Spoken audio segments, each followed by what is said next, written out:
Carl and Brendan here from Games, Brains and Head-Banging Life, gbhbl.com for short lists. It's the end of the year, the end of December, and like we always do, we actually wait to the end of the year because you never know, shit sneaks in at the end of November, beginning of December. We always like to try and make sure these are complete as possible, but we are here covering EPs.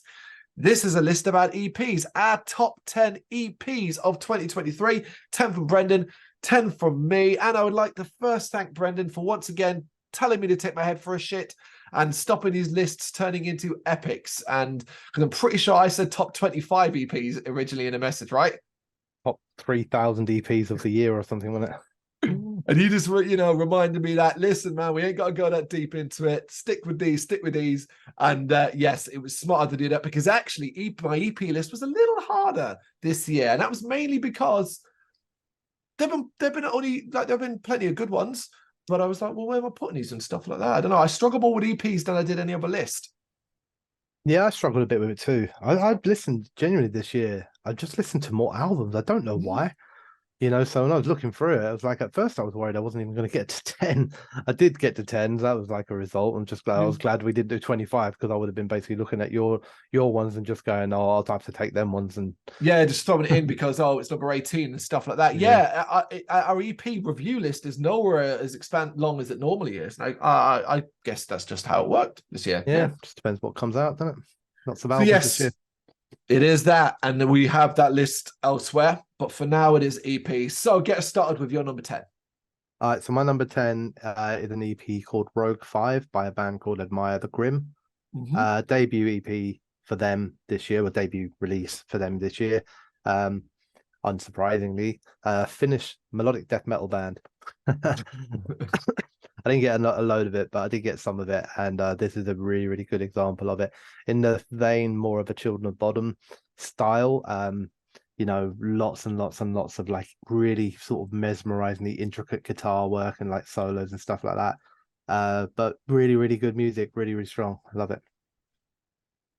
Cool. All right, my number 10. You know who's had a good year? Orbit Culture. You've heard Descent, right? Not only did they release an absolute banger of an album, but they, as of the time recording, released an EP called The Forgotten, which included a couple of tracks from the same recording session as Descent.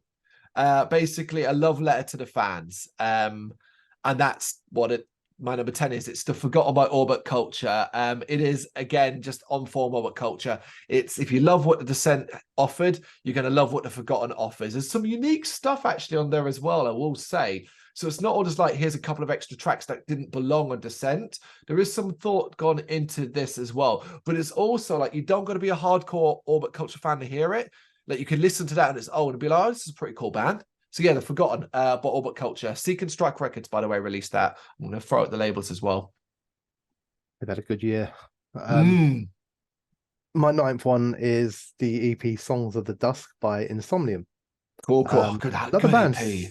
Similar actually in vein, I guess, to Orbit Culture, not musically, but released an album this year. And then Anno 1696, yeah. And this was kind of like, not cutting room floor as such, but recorded in the same session, that sort of stuff. So a little bit more expansive, I think, than the album, with longer songs and a little bit more experimentation going on with them. But it's a fantastic EP. It's got 3 tracks on it, a couple of really, really long ones on it as well, with some nice like different ideas, but it's still very much Insomnium. You still feel that from them. So yeah, Song to the Dusk. Again, another band having a good year, Insomnium. Number 9 for me is Welcome to the New Dark Ages, Part 1 by Beyond Grace, self-released. Good to see these guys back. A lot has happened. Obviously, their album in 2021, and then they kind of just disappeared, but they've been working behind the scenes. And now we're going to get basically a collection of EPs that's going to complete the next album. It's that sort of system. But they've also expanded and developed their sound. This is a much more intricate, brash example of their technical death metal at its finest.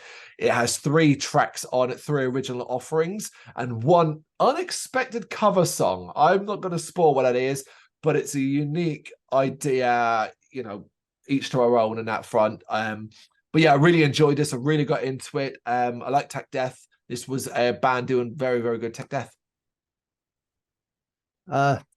There is nothing too intricate about my next one. To be honest with you, it's a debut EP from a band called Soul Incursion. The EP is called Eternal Darkness. This is really new then. Yeah, depends when you post this.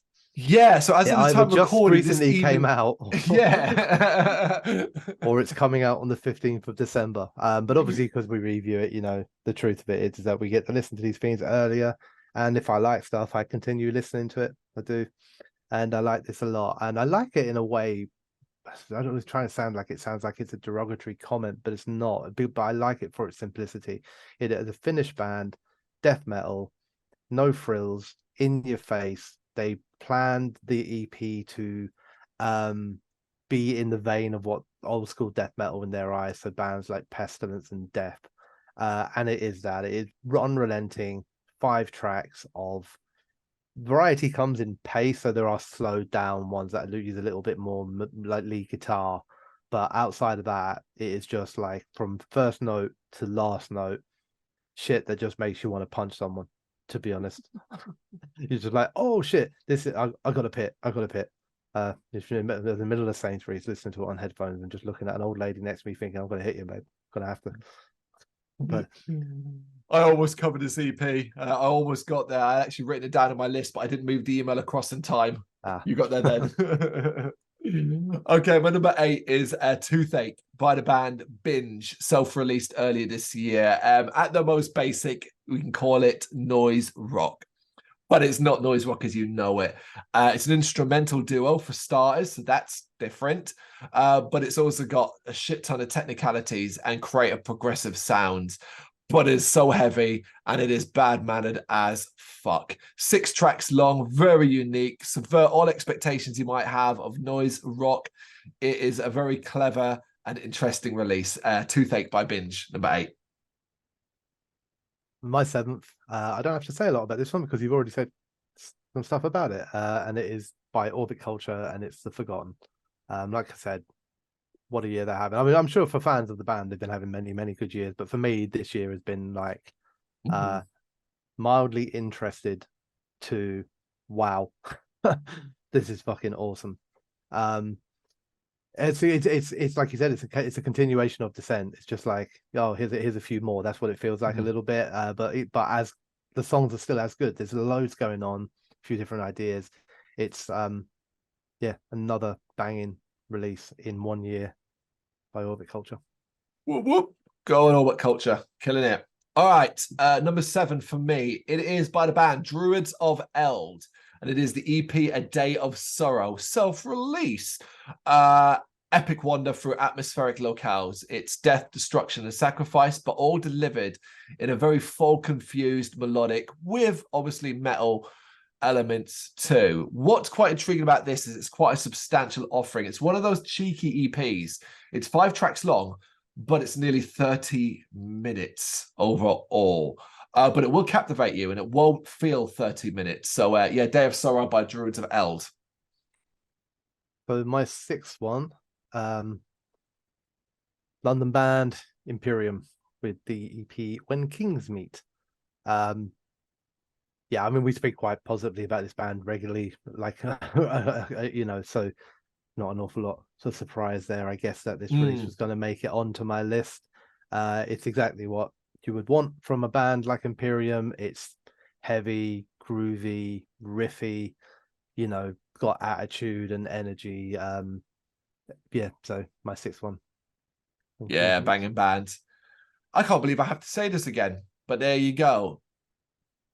We and Brendan don't confer. We don't talk about this. We don't plan anything. I don't know what his list says, and he doesn't know mine. So, in an impossibly hilarious coincidence, in at number 6 for me is When Kings Meet by Imperium. So, gotta stop doing this. I don't know how the fuck we keep matching up. I mean, there's a difference between them being in the same list, but being the same number. The rise for the metal ranks continues. They've got groove for days, but you're going to headbang as well, and they are sounding tighter and more professional. This EP is a banger. They're killing it live. Yeah, everything you said plus that. Yeah. Fifth then for me. So this wasn't a debut actually. This was a second one, although I didn't know who they were. So it's another Australian band from Brisbane. The band are called Headwreck, and the Oh, EP cool. was called Reflection Room. Alt metal. So not necessarily my go-to, but was just grabbing something at the time. And then like when it was sort of described as it's an eclectic sound, um, combining melodic hardcore, electronic influences, pop inspired hit hooks, etc. A little bit of me was like, oh, what am I doing? Why did I grab this one? you know. But never judge a book by its cover, I guess. It's brilliant, really, really good. And it has got all of those elements to it. It is catchy, it's creative, loads and loads of talent on offer. They don't overuse anything, like there is electronica in it, but it's used to enhance tracks. It's not used, to drive the track. And it's bits like that like help for somebody like me who likes the electronica in a song, but doesn't want it to be all about that, you know. Mm. And they don't. So they show quite a lot of balance, a lot of technical creativity, and they also have plenty of moments in it where they just hit you with intense aggression as well. So, yeah, very good. Sounds like more my jam, man. I'll leave it next time. Well, I like them now, Yeah. so you can't have them now. So Yeah, there it is. Okay, I'm going to have a little bit of a run now from Imperium onwards, where I'm just going to focus on bands from this island. And that is very, very cool. Killanova is my fifth one. Moment of Clarity. The EP Moment of Clarity, self-released earlier this year. They're already a hot act in the UK scene. And this is an emphatic statement of who they are. 5 high-powered, aggressive, head-banging, and thrashy-based beauties. This was a real step up for me for this band. I thought they were very good before, but the big difference with this EP was I thought, shit, they're starting to sound really anthemic as well. Like, this is shit you can punch your fist to, you can headbang to, and shit you might be able to sing along to, but all continue to be very, very heavy. Killanova, Moment of Clarity, number 5. that's cool. And unlike you, I'm going to predominantly focus on bands that are not from these isles. There it is. But not yet. I'm going to do one more from these isles first, and this is Trendkill. The EP Dissociate. Keeps going to say disassociate, but it's dissociate. Yep. I'm a big fan of these guys. Really, really am. You made me a fan of these. We reacted to a couple of their tracks, and every time we listened to something, it was fucking brilliant. Yeah, absolutely brilliant. Like there was like, oh my god, this is amazing. And I think this EP is as well. So really groovy, thrashy, heavy metal. I don't know if they do it on purpose. I've said this a few times when we reacted to them. The name's Tranquil. I honestly think they're like a reincarnation of Pantera, like a modern Pantera. In some of the groove and the attitude of the vocals and everything like that. I love listening to them, and every time I listen to anything by them, it just reaffirms to me that not only are these bands great, but I really do need to see these live. And once again, just in case you didn't hear me before, we don't confer. Number 4, Trendkill, Dissociate. Yes. Wow. There it is. Yeah, they're an awesome band. But this, if you need any further convincing, we didn't, but this EP will do it. 4 tracks long, heart racing stuff, head banging heaviness, groove, but with some technical progressive elements as well. It's just a banger EP. I second what you say there. Cool. And then I'm going to leave the cold north of England now, and I'm going to travel all the way back over to Australia for my next one. And this is the Harvest Trail with Spree.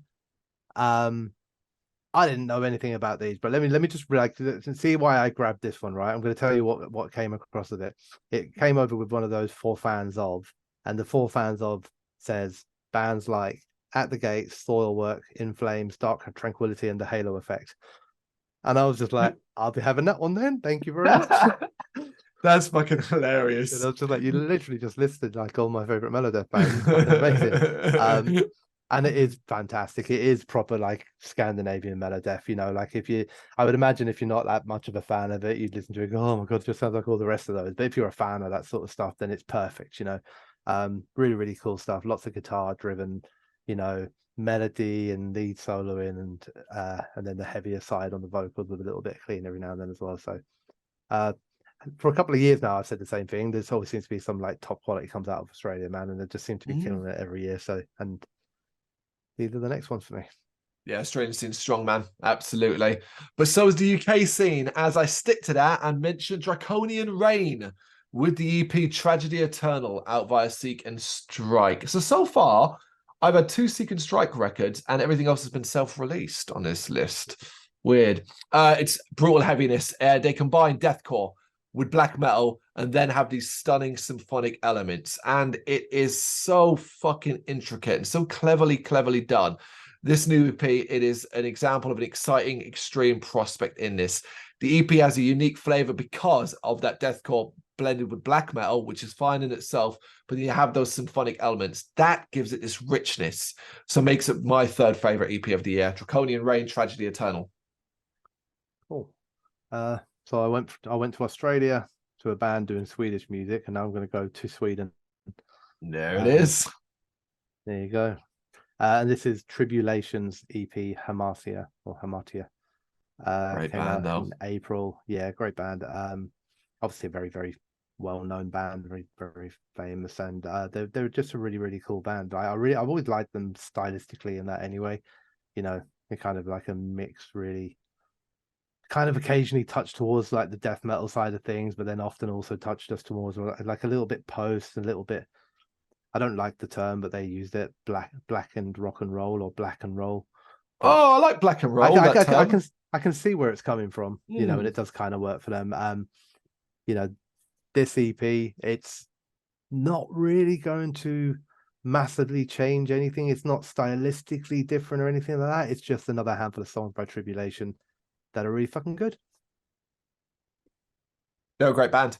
Yeah. There's no argument there. Yep, still in the UK, we have Goza with the EP The Path Always Leads to the End, self-released. Grand and creative post-metal, but with a ton of sludgy elements. This is a band I've always thought were quite brilliant, and they shine heavily on this new EP. 4 tracks, although one of them's an intro, so technically just 3 tracks. I think what really surprised me with this EP was it's really mentally taxing. I found it really exhausting to listen to. There's a lot going on in this. There's a lot to take in, but it's so uniquely done, so impressively done, so layered and smart and clever that it just ended up captivating me. I actually forgot about it for a while, went back to it, and it was so fresh on my mind again. That's why it ended up being my number 2. It almost got number 1, but my number 1, you'll understand why. And my number 1, probably not surprising once I say it, is Gen Sets by Finsterforce. Yep. So came out by AOP Records on the 8th of September. This is the 1 song in entirety, but split into 4 for the purpose of modern music delivery. We'll say. Yes. But, you know, essentially it was born during the COVID pandemic. Originally, the band, like everybody, probably struggling for cash, but also wanting to keep themselves out there and the name out there, ran a kind of GoFundMe sort of thing to help them fund the new mini album with 1 song that clocks in at just under 40 minutes, like literally just under, I think it's like 39 and 57 or something like that. The fans came to help. It was recorded, it was released. It is, of course, stylistically what they are, which is this kind of black/symphonic folk metal with from the forest, the Black Forest. I love that immediately. You're gonna, you know, if a band's sort of styled like that and it's a 40-minute track, you can imagine what this goes through. There's too much to explain about it in words. It twists and turns. There's a lot. It's an experience, and I love it. It's fantastic. Your number 1, eh? Yep. So obviously we don't double up with the number 1. We do double up in a weird way, which is my 1 is also an individual track split into parts. 6 parts, in fact. It is, of course, Truth or Consequences, New Mexico by Sugar Horse, out via Fat Dracula Records. Again, like I said, right, so it's split into 6 parts, but it is something, you hear it as 1. I first heard it Arc Tangent as 1 complete track. And it, you know, obviously it's split into 6 because, as you said yourself, it's about, you know, that, and they release parts of singles and all that. As a whole thing, it ebbs and flows, peaks and valleys, twists and turns. It is every bit the Sugar Horse you know and love. You're going to get that deep melody, that atmosphere, but you're also going to get those abrasive, heavy portions. But it's also got some unique twists on what they're capable of doing. It is the Sugar Horse way. You generally go into a Sugar Horse release going, well, what are they doing this time? I wouldn't be surprised if it's jazz. Something like it's that fucking element with this band. And again, this is something completely unique, but completely them and completely lovable. Truth or Consequences, New Mexico by Sugar Horse is my number 1. Not bad, actually. It's not bad lists. There's some pretty Nah. strong stuff, I think. It's funny that we managed to pick two bands, two exact same slots. We obviously know what we're talking about, right? Do we? You know what to do. Let us know in the comments. Thank you very much for watching. If you'd like to see more content like this, please consider hitting the subscribe button. It is gratefully appreciated. You can find us over at gbhbl.com, our full website where reviews, news and so much more goes up daily. We're also on all social media platforms: Facebook, Instagram, Twitter, Threads, at GBHBL. Just search for GBHBL and you will find us out there. We also have merchandise on sale. You can access the shop via the website.